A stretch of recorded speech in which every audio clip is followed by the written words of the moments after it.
Steel plant పరిరక్షణకే కూటమి ప్రభుత్వం తీసుకున్న బాధ్యత నెరవేర్చిందని రాష్ట్ర టీడీపీ అధ్యక్షుడు గాజువాక ఎమ్మెల్యే పల్లా శ్రీనివాస్ అన్నారు.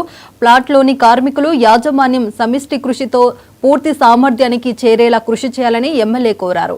స్టీల్ ప్లాంట్కు పొగపెట్టి అమ్మేయాలని చూసిన వైసీపీ నాయకులు ఈ రోజు మాట్లాడడం విడ్డూరంగా ఉందని ధ్వజమెత్తారు. ఇక వైసీపీ ప్రభుత్వం స్టీల్ ప్లాంట్ను ప్రైవేటీకరణకే కుట్ర పన్నిందని ఆరోపించారు. ఎట్టి పరిస్థితిలో స్టీల్ ప్లాంట్ను 100% కాపాడి తీరుతాం. ప్రతిపక్షాల ఆరోపణలను నమ్మాల్సిన అవసరం లేదని పల్లా శ్రీనివాసరావు పునరుద్ఘాటించారు.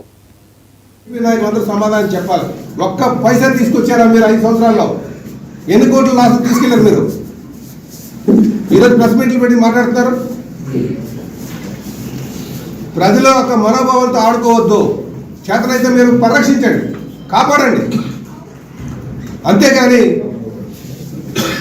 చేసిన సహాయాన్ని గుర్తించకుండా ఇష్టం వచ్చినట్టు మాట్లాడడం మంచి పద్ధతి కాదు. ఈరోజు ఉద్యమం నడుస్తుందంటే దేనివల్ల నడుస్తుందో మీ అందరికీ తెలుసా?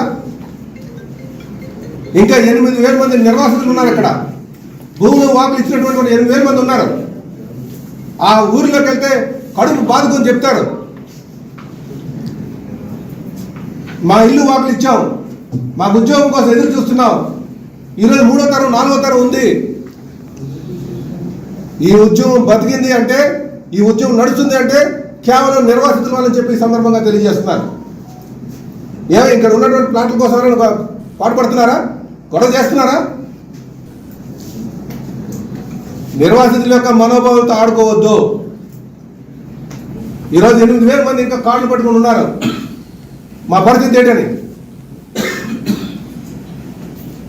ఎన్నో వేల ఎకరాలు ఇచ్చారు. ఊరు కానీ